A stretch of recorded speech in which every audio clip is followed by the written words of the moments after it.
ايه اخباركم؟ ملحد عراقي في السويد. طبعا هو لاجئ في السويد. كلنا عارفين ان في عراقيين وسوريين كتير جدا بعد الاحداث لجأوا لاوروبا. المهم، في مشهد مقزز حرق القرآن في عيد الاضحى. طب واحد هيقول لي ده راجل عراقي، ايه ذنب السويد؟ ليه الناس بتهاجم السويد؟ هقول لك بسبب القوانين، لان هو خد اذن قضائي باللي بيعمله ده، عشان كده الناس بتهاجم السويد. طب ليه قوانين السويد كده؟ هنتكلم في دوت. لكن بقى المهم، في نفس التوقيت وفي عيد الاضحى ظهر بوتين العظيم. بوتين وهو بيحضن القرآن وبيقول جملة مهمة جدا، ان ما ينفعش ابدا الهجوم على القرآن في روسيا. خلي بالكم الكلام دوت. وكمان القانون يمنع ذلك، يعني احترام للإسلام. طب ده بوتين ده رجل مسيحي أرثوذكسي متدين جدا، ليه بيعمل دوت؟ هنعرف ده مع بعض. خلي بالكم ده غريب شوية. أكتر ناس عملوا هالة رهيبة حوالين بوتين، تخيلوا مين؟ العرب؟ لا، مش العرب خالص، الغرب.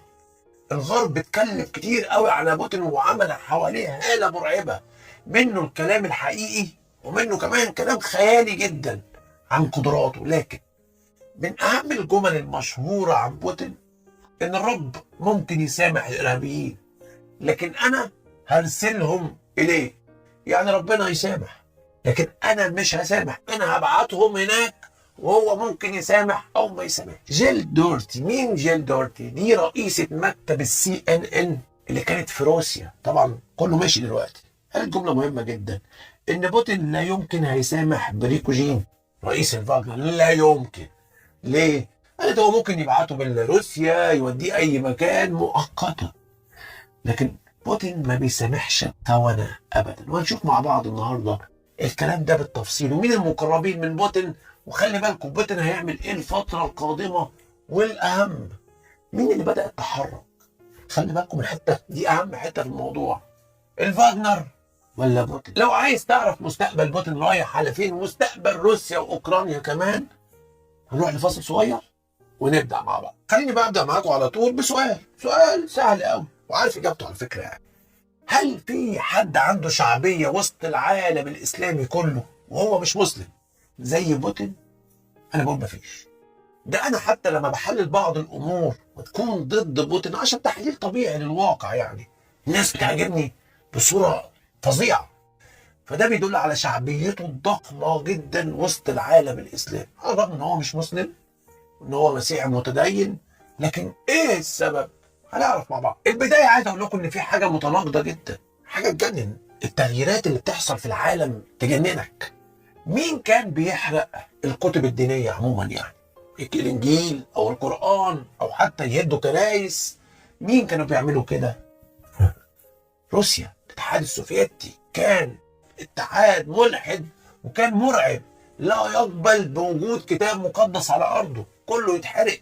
كمان اي مبنى ديني، مفيش حاجه اسمها كنيسه والكلام دوت، كله كانوا بيحرقوها. كان فيه هجوم رهيب على الاديان في الاتحاد السوفيتي. النهارده بنشوف تغيير رهيب، لان الغرب كان بيقبل الاديان، الغرب كان بيدي حريه للدين كبير جدا. طيب ايه التغيير الكبير جدا دوت؟ بوتين جه كرئيس لروسيا متدين ورئيس يميني وضد اليسار، والغرب كله بيتجه بقوه ناحيه اليسار. يعني الدنيا اتشقلبت من الاخر، ده راح هنا وده راح هناك، حاجه غريبه جدا. طيب ايه هدف بقى بوتين باللي بيعمله دوت؟ يعني بوتين عايز ايه من احتضان القران؟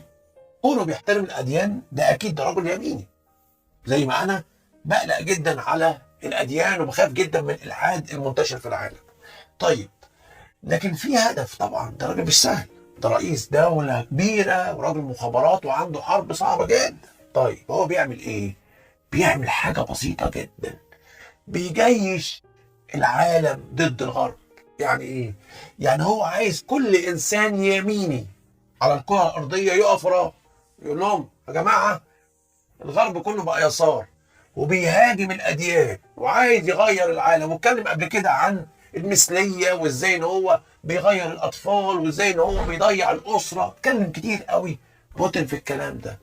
فلو انت عايز تحافظ على دينك وعايز تحافظ على الاسره وعايز تكون انسان محافظ حقيقي، اقف ورايا في ظهري، لان احنا عندنا حرب قويه جدا. ده اللي عمله بوتين، وطلع اتكلم كلام كويس عن القران والاسلام واحترام الاسلام، وطلع الازهر كمان ببيان بيشكر فيه بوتين، لان القصه قصه حرب بين اليمين واليسار. خليني اكون صريح معاكم، انا لسه مقتنع 100% ان اوكرانيا مستنقع على روسيا. هنتكلم عن سنه ونص حرب. حد بيقول لي يا جون ما تشوف اوروبا، دي روسيا بهدلت اوروبا. من ضمن الخطه كمان بهدلت اوروبا، خطه امريكا بهدلت روسيا واوروبا، وده حصل في الحرب العالميه الاولى والثانيه. بس مش دي النقطه، ده كلام قلناه كتير. لكن عجبني جدا تعامل بوتين مع الاصلاحات. يعني ايه؟ يعني بوتين دخل اوكرانيا وما كانش خطته ابدا يقعد فيها سنه ونص، ولسه مش عارفين هيقعد لغايه امتى، وهو عرف ان هو دخل في مشكله كبيره. كمان بوتين عنده مشاكل داخليه، الشعب بدا يتضايق من اللي بيحصل، وده بان قوي الفتره اللي فاتت. والخطر الضخم اللي انا اتكلمت عليه من اسابيع، خطوره الفاجنر. قلت ان بوتين هيضطر يجي اليوم اللي هو يبقى عايز يخلص من الفاجنر، واليوم جه. طيب عايزين نفهم بقى. انا قلت لكم قبل كده ان التحرك الاول ما كانش من الفاجنر، مش الفاجنر اتحركوا وبداوا يخشوا لموسكو، لا، التحرك الاول كان من بوتين. بوتين عايز يخلص من الفاجنر. ليه عايز يخلص من الفاجنر؟ لان هم خلاص اصبحوا عبء عليه. الفتره اللي فاتت دي بقى كان الاعلام بيحاول يصور لك ان بريجوجين ده قريب جدا من بوتين، طباخ بوتين وراجل قريب منه جدا. لكن الحقيقه ان هو مش من ضمن خالص الدايره المقربه من بوتين. يعني مثلا ما كانش بيقدر يتصل ببوتين اتصال مباشر، على الرغم ان هو بيحارب له حرب صعبه جدا. فين؟ في داخل اوكرانيا، الحرب الصعبه اللي ادى فيها اداء قوي جدا، ومع ذلك ما كانش بيقدر يتصل ببوتين، وده كان بيسبب له الم شديد وغيره شديده من اقرب واحد من بوتين، وزير الدفاع. وزير الدفاع ده صديق بوتين المقرب. وول ستريت جورنال نشرت مقاله مهمه جدا عنوانها اتحاد النخبه حوالين بوتين بعد محاوله الانقلاب. يعني ايه الكلام دوت؟ في دايره مقربه جدا من بوتين بعد محاوله الانقلاب اللي هم خططوا ليها. خلي بالكم عشان دي نقطة مهمة جدا. اللي حصل ما كانش مسرحية، يعني ما كانش باتفاق بين بوتين والفاجنر خالص، لكن اللي حصل كان مقصود بالخلاص من الفاجنر، الخلاص من رئيس الفاجنر، واللي كان اكتر واحد عايز يخلص منه هو وزير الدفاع. عارفين البي بي سي الانجليزية بتقول ايه؟ ان بوتين ما بيسمعش لحد غير لشخص واحد، وهو سيرجي شويكو وزير الدفاع الروسي، وان هو اقرب شخص ليه، وان هو الوحيد اللي ممكن يكون خليفه بوتين في حكم روسيا. علشان كده كنا بنشوف كتير قوي بريجوجين قائد الفاجنر بيشتم وزير الدفاع، ونستغرب هو ازاي وزير الدفاع الروسي بيتشتم كده؟ والاهم ليه بوتين سايبه؟ يعني حاجه تجنن.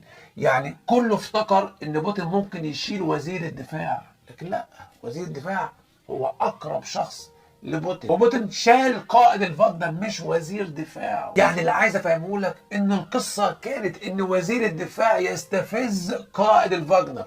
قائد الفاجنر اتهم الجيش الروسي ان هو ضرب عليه، وانا مؤمن انه ضرب عليه. دي حركه من وزير الدفاع عمل بيها حركه استفزاز لقائد الفاجنر. قائد الفاجنر كان اكثر خطوره وتحرك تحركات اكبر من المتوقع، ده اللي حصل.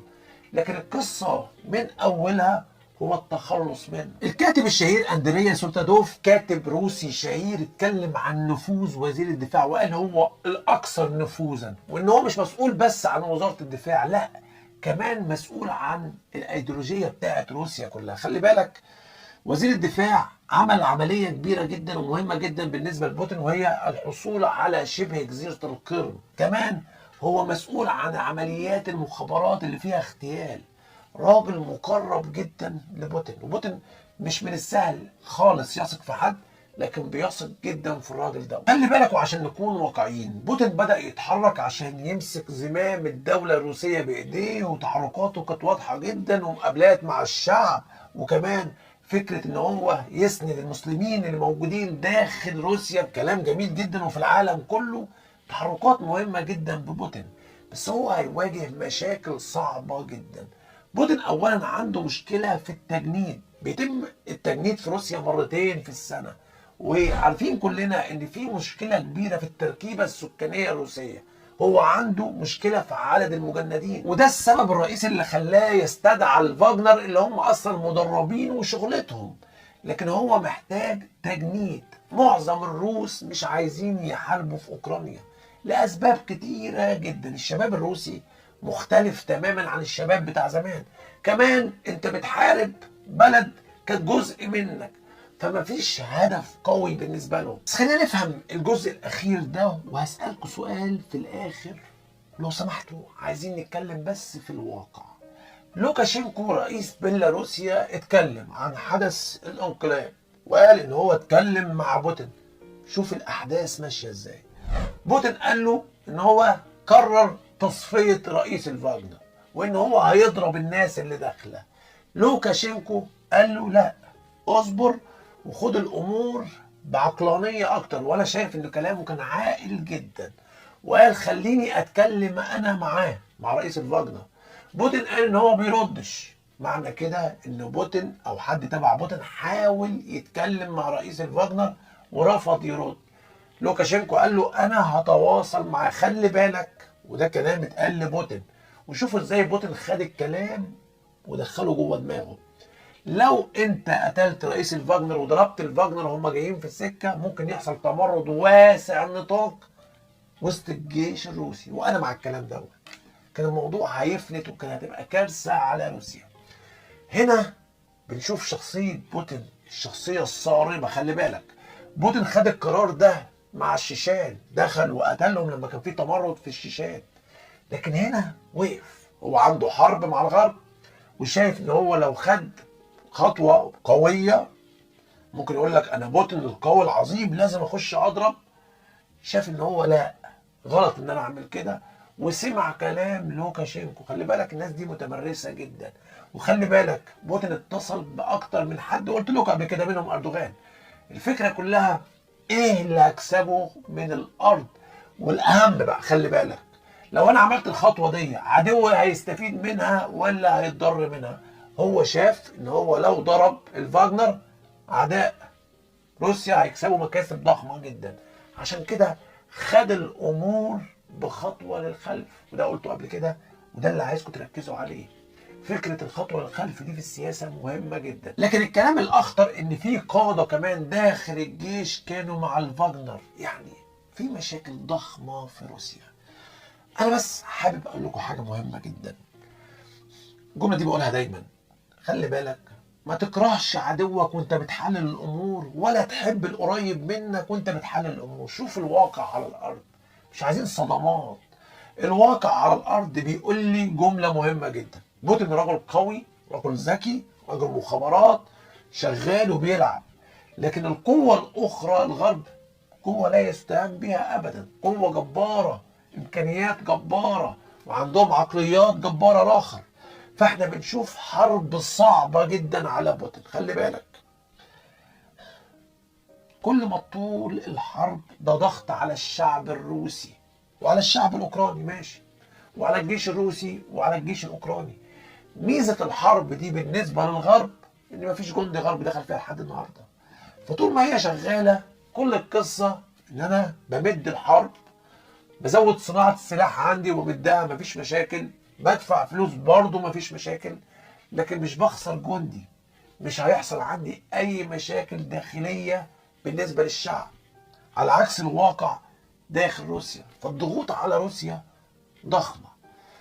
بوتين لو خرج من الحرب دي منتصر، مش عايز أقول لكم إن ده هيبقى تغيير شامل لواقع العالم، تغيير شامل. لكن في نفس الوقت، لان ده هيعمل تغيير شامل للعالم، الغرب هيعمل كل حاجه علشان بوتين يخسر الحرب دي. في النهايه احنا عايزين نمشي مع بعض الايام اللي جايه ونحلل الامور بعقلانيه ونبدا نشوف الصوره. انا ميال لبوتين 100% لان انا رجل يميني من ساسر راسي. يعني انا شايف ان اخطر حاجه على العالم هو الفكر اليساري. لكن معاكم عايزين نحلل الامور. هل ده اللي انت عايزه ولا عايز فقط كلام وخلاص؟ سؤالي ليكم. خلي بالكم مصر كمان في الموضوع ده عندها عقل شديد جدا، تتعامل مع الجميع وفاهمه كويس خطوره الوضع، وفاهمه كويس قوي ان روسيا في واقع صعب وان الانتصار مش سهل. خلي بالكم، نتمنى السلام للعالم، نتمنى انتصار اليمين في العالم، لان ان اليسار يكبر اكتر من كده كارثه. بوتين بقى رمز لليمين في العالم زي ما ترامب بالظبط رمز لليمين في العالم. في النهايه دايما بقولها، تحيا مصر والخزي والعار لاعداء مصر في الداخل وفي الخارج. اشكركم، اشوفكم على خير في فيديو قادم ان شاء الله. مع السلامه.